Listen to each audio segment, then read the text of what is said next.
Hello, I am Nuke Positive. You can call me Nuke.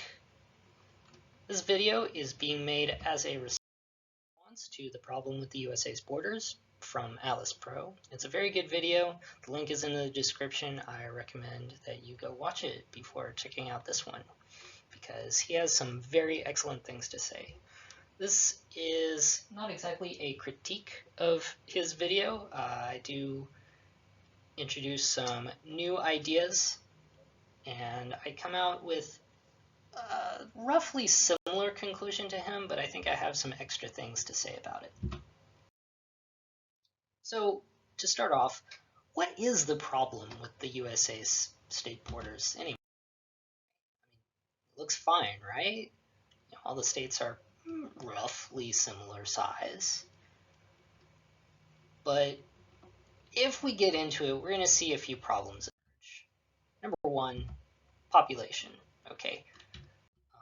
As you can see, some states have just decent populations. Like over on the East Coast, the Northeast, you can see there's a whole line of people from Washington to Boston, but it's all broken up between a bunch of different states.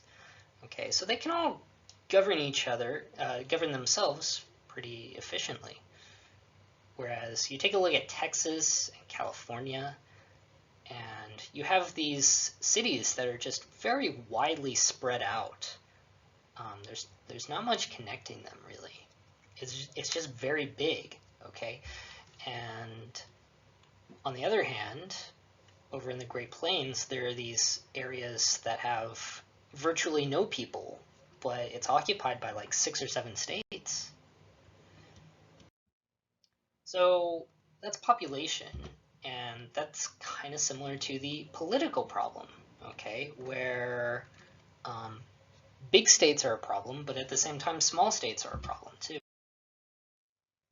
Okay, if you're in California or Texas, then your state has just a massive number of electoral votes, but each person has less impact on that electoral vote.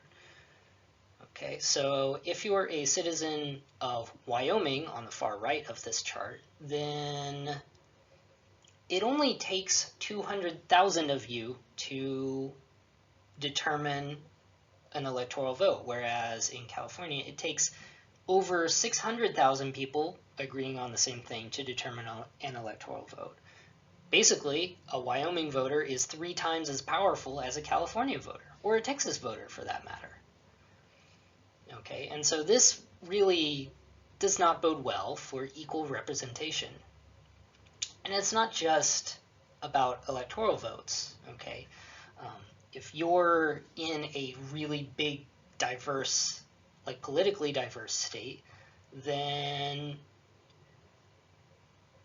if you're a Republican in California, it's like, why bother voting? You know that your state is going to go Democrat. If you're a Democrat in Texas, why bother voting? Your state is just going to go red anyway. Okay, so these big, huge tracts of land, they're not very good for representation, or at least these big, politically diverse tracts of land are. So there's the problem with politics. Number 3, we have the resource problem. Now, Alice Pro mentioned this a lot in terms of water resources. So if we look at that here, all right, if you look at the Great Basin over in the west, he talked about that.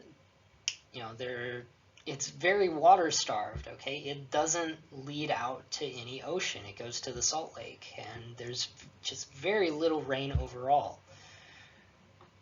And it's got Las Vegas, okay? Las Vegas is like 2.7 million people out of the state's 3.2 million.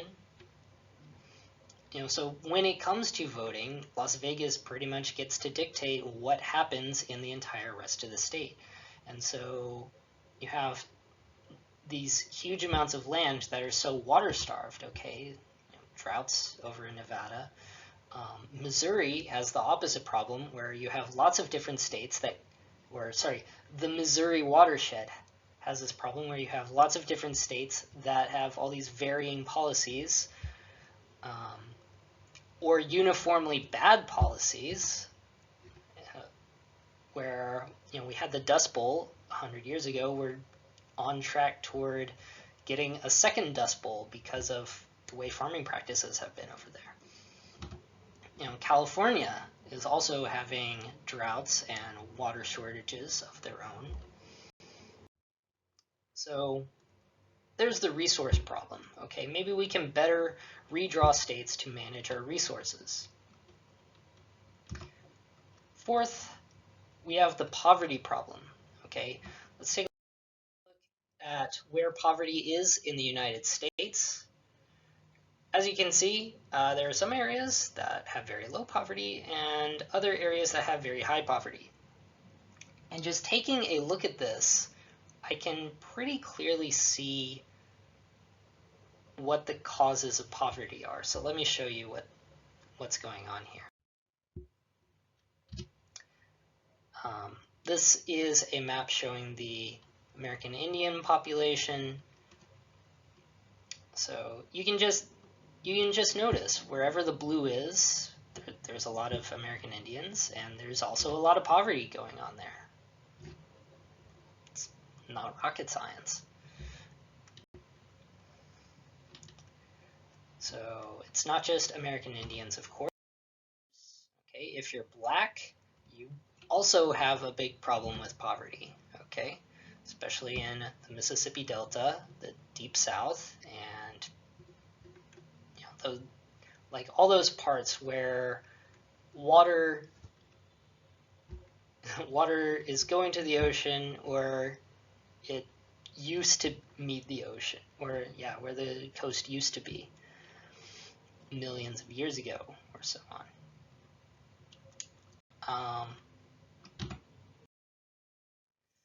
We also have coal. Coal is a resource, okay? So you might be thinking, oh, that part in Kentucky and West Virginia, there must be a problem going on over there with coal. So let's take a look. And it's kind of true. So if we take a look at it, the surface mines, wherever there's surface mines, there seems to be a problem with poverty, but it's not quite right because, well, there's Pennsylvania, they have some surface mines there, but there's no poverty problem. Similar with Colorado. Okay, so what's going on here?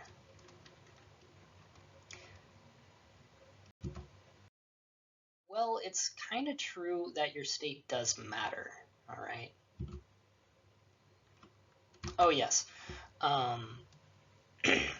Also, there is that part in Texas, which you may guess comes from being Hispanic, okay? There's a lot of Hispanic immigration over there, so problems in Texas and New Mexico. But if you look at California and Florida, the correlation doesn't continue.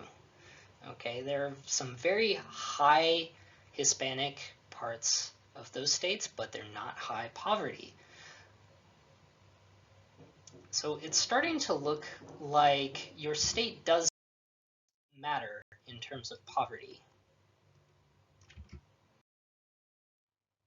Okay, so like if you're a Native American there in Montana, you would be much better off than a Native American, or sorry, you would be much worse off than a Native American in Washington, okay? You would much rather move. If you're black in Las Vegas, you're doing much better than being black in the Mississippi River, okay? If you're Hispanic in Texas, you would much rather be Hispanic in Los Angeles. And if you're white in coal country, you would much rather be white pretty much anywhere else, okay? So the conclusion is that your state does matter, all right? When it comes to poverty, there are better places to be. So how should state lines be redrawn? Well, let's come up with our operating rules. Okay, in order of priority, that's important. Rule number 1, DC and Puerto Rico become states. We already, hold on. Since we're already deciding that we're changing states, we might as well do the most requested changes. That DC becomes a state and Puerto Rico becomes a state. Number 2, our other rule is that the number of states must still remain 50. People seem really attached to this specific cultural thing with America, so might as well preserve it. Number 3, where possible, favor no change. This is mostly about realism. You know, it would take so much political willpower to actually enact any changes that we want to keep our number of changes as small as possible. Number 4, only borders on the continental US may be changed. This really only affects Alaska, Hawaii, and Puerto Rico, but it comes into play later.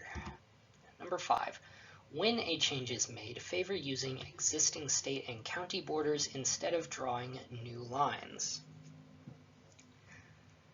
Yeah, again, this is kind of an extension of rule number 3 of favor no change. Okay, so if we make changes, we want borders to already exist, rather like politically exist, rather than just making a new squiggle on the map. Number 6, states should be roughly equal in population. We don't want the kind of extreme ranges we have with California having something like 30 million people, but Wyoming having only like about 500,000 or 750,000. Number 7.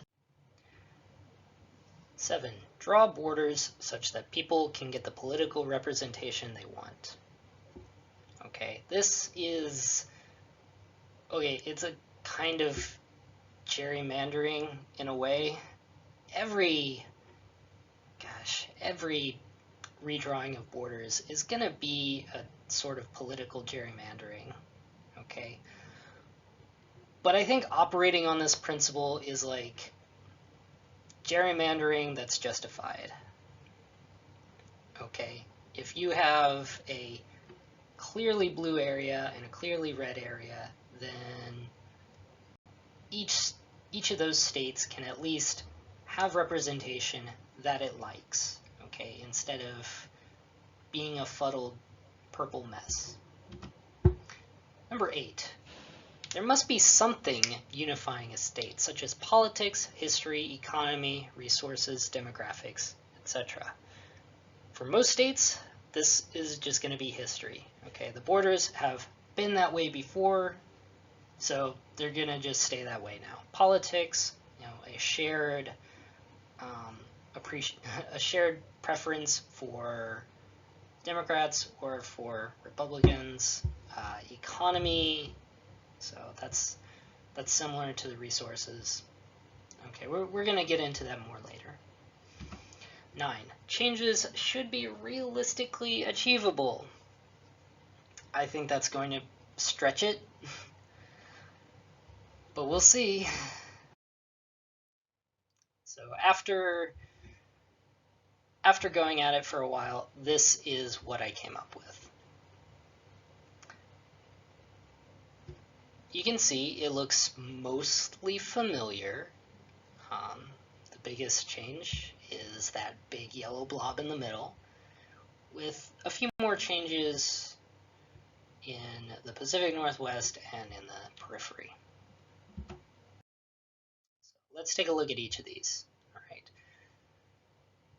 This huge attempt at reconciling these two watersheds, it's very large. It's, in a way, it's kind of unworkable, all right, because the population of this thing would be almost as large as Texas, okay, maybe even more. Once you include Missouri with some of the other states, it just becomes too massive, too unwieldy. But on the other hand, it does provide one government to manage most of this whole watershed. It would be very difficult to achieve, but you could make it more closely aligned by flipping some Missouri counties over to some other state, some Iowa counties over into this state. Maybe do something with Arkansas and Oklahoma, pull them off into something else. As for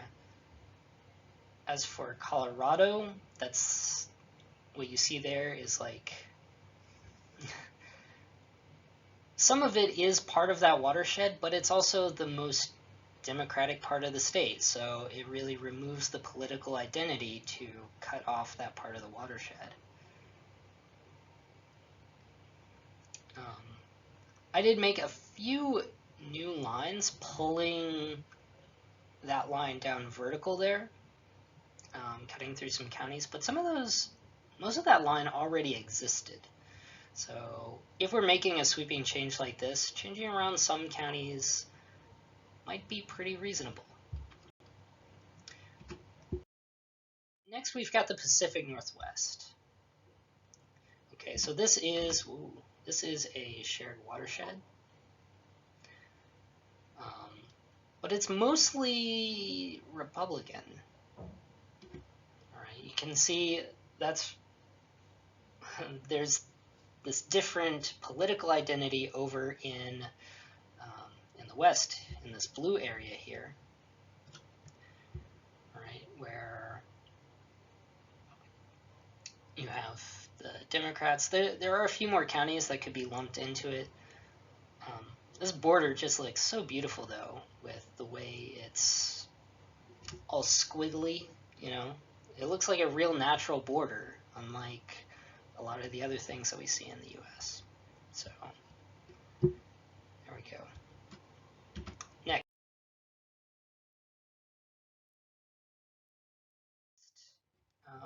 You can see what's going on here in Nevada and Utah. Originally, I had decided to make Las Vegas a separate state, but to preserve our 50 states, I just lumped it in. And as it turns out, most of Nevada is federal land anyway. Almost all of it is, really. So if there are more water problems in Nevada, you can just federalize more land. Okay, put it under the Bureau of Land Management and have them run it. Easy. Or already they run everything leading to the cities where the population is. So in a certain sense, they regulate how much water those cities can have. Over in Utah, we have Mormon country. That's why those 3 counties of Idaho have been ported over to it. That's majority Mormon. And part of the watershed that most of the state shares. There's also that part of Wyoming, which again was moved over because it's part of a different watershed. But also a lot of that is federal land, so does it really matter which state it's in? I don't know. Now over here in the east, we have a few specific changes. Some cities have been created as states, all right? We have New York, Chicago, and DC, of course.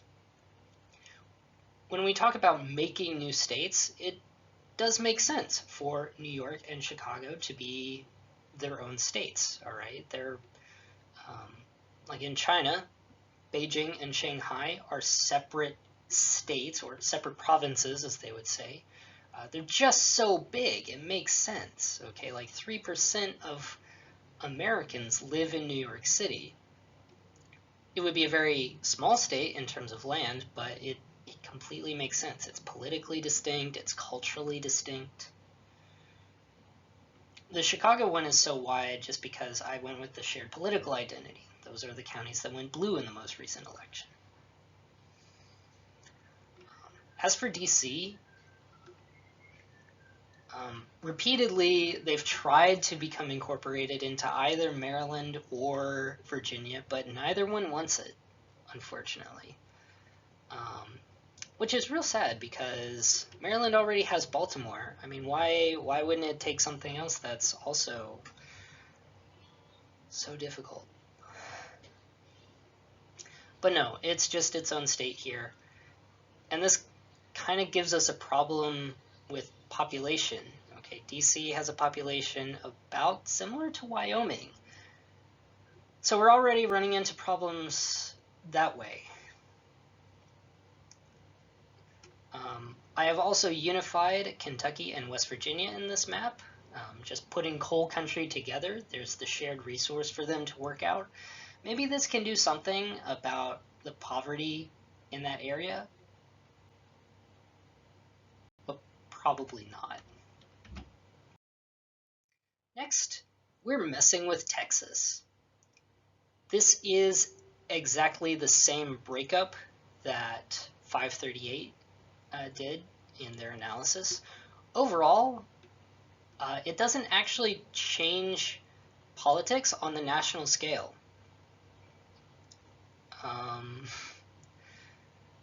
The House of Representatives is already pretty clearly blue, and in terms of senators created, this is kind of a status quo between Democrats and Republicans.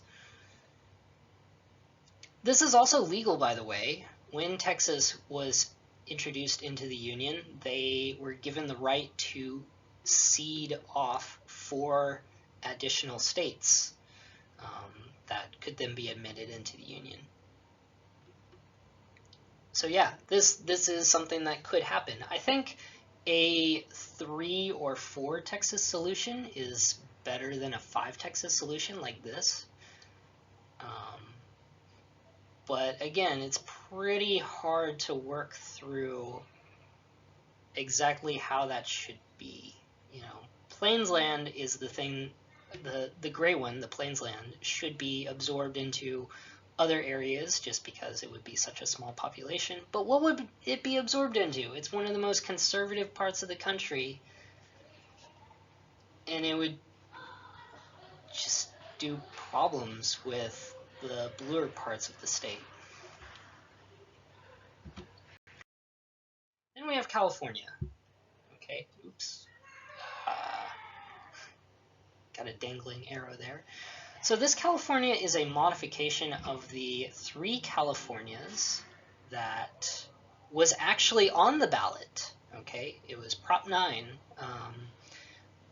So in the blue we have the 3 Californias in Prop 9, and I have modified that to a 3 California solution that addresses the problems that were in Prop 9. So part of those problems you can see here. These are the California watersheds. Okay, and this isn't just bringing out Alice Pro's watershed thing again. Like, water resources was an actual sticking point for why Prop 9 wasn't very well liked. Okay, so you can see there are a couple different canals that go through the state, okay, or I should say aqueducts, all right, those orange lines.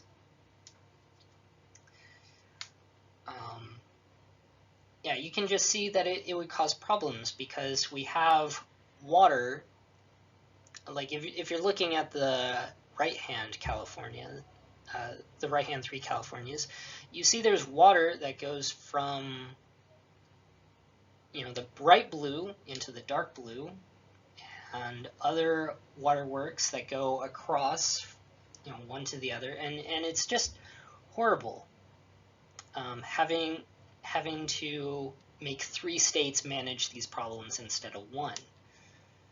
Okay, where in my solution, it respects these water routes a lot better, I'd say, and so we have like a SoCal, a NorCal in green, and the Bay Area in purple. the Bay Area would be one of the richest parts of the country, and that means that it has the money to import water from other states. So a split up like this, it could pass California. It could pass as a California proposition, and then we get into like weird Brexit-like politics where people are wondering exactly what this would mean, but it still goes forward, I guess. Yeah, the Congress would have to ratify these things. We could even clean up the borders a little so it better reflects watersheds, because the watersheds don't conform to county borders, but maybe with enough people working on it, we could get something like that to happen. Or maybe not. So there's the modification of the United States, but maybe we can do better. Maybe we can do something different. Okay, does this actually solve our problem? All right. So remember, our problems were population. Well, it doesn't really solve population differences because making DC a state just it keeps the Wyoming problem, okay, in terms of electoral votes. But the population problem was only a problem because of politics, okay? And this doesn't solve political problems, all right? You still have the problems that are inherent to the Electoral College. You still have problems with blue states being first past the post, red states being first past the post. You have cities in the midst of red states. Even if Prop 9 passed, okay, you would have to have you'd have to make new senators and stuff, and people just aren't really going to go for things like this. It also doesn't even solve the resource problems like we were talking about with California. Okay, if you break up California, you have problems with water between the states, all right? With Nevada, most of it's federal land anyway, so what does splitting off Las Vegas help with that? All right. These states also, the Great Plains states, they could work together to solve water problems where they are, to solve farming practices where they are, but they don't do that already. It also doesn't solve poverty problems, okay? Yeah, it does matter which state you're in, but at the same time, if you're a poor state, a rich state isn't going to want to accept you in, okay? If you're rich, you don't want that wealth to leave your state. If you're poor, you're going to have a hard time joining a state. So what solutions could we come up with? Well, here's what I propose. Change how voting works in America. This is much easier to do. We have the National Interstate Popular Vote Compact. I think I could be wrong about the order in those words. Okay, we can eliminate first past the post. That's going to be way easier than any kind of border changes. Okay, we can embrace proportional representation for legislatures. And I'm talking about on the state level. Okay, we can rewrite our state constitutions for proportional representation. And if all the states have that, then it doesn't matter which state you live in. You can get the representation you need. We can ratify the National Popular Vote Interstate Compact. There it is. I was looking for that. So this gets around all of the electoral vote problems. Okay, we can also help the poor and manage our resources better. We can tax the rich federally and expand safety net programs federally so that it doesn't matter if you're a Native American in Montana or Washington, or if you're black in Vegas or the Mississippi River or whatever. Okay, we got to have these funds able to cross state lines so that we can eliminate poverty that way. And we need to take responsibility for Native Americans and other minority groups that may not have the same status as everyone else. Okay. A lot of times we just kind of leave reservations and non-citizens out to dry, and that's not how you deal with the poverty there. Also, Bureau of Land Management, keep doing what you do. Good job. Yeah, as long as they have good policies, then the land that's under their conservation is going to be doing just fine. So again, that's another federal thing.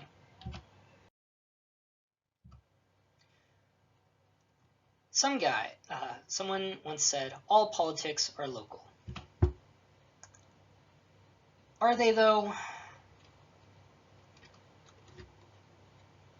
We just saw that federal politics can address some of the problems here. They can address the differences that happen between states, especially in terms of poverty. Okay, they can address lands that go across state lines. But we can also make positive change by going beyond the local. Okay, we can make interstate compacts, such as the National Popular Vote Interstate Compact, but we can also do it with other policies, like water management, energy, things like that, taxes, okay? And we can amend our state constitutions if those interstate compacts would conflict with our state constitutions. We can even make inter-county compacts. Okay, we can do. That's how California can become 3 Californias. Inter-county compacts, collective agreements to make additional regulation, additional taxation, additional programs. Maybe these things are currently illegal under current state constitutions, so we can grant more autonomy to localities to make these inter-county compacts by amending our state constitutions to allow them to do so. We can even make these inter-county compacts bridge across state lines. For example, like between Washington and Oregon, okay? Having that shared political identity across multiple counties in that way. And New York City is already an inter-county compact, okay? These things already exist. And so if it can happen there, it can happen in other places too. Like the Bay Area, like Los Angeles. Although Los Angeles is just one county, it can exert more force over its own area.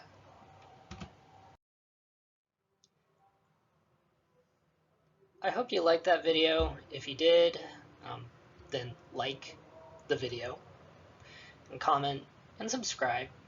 I might be doing more of these in the future. This was pretty easy to set up. So thank you for watching, and maybe you'll check out some more of my stuff next time.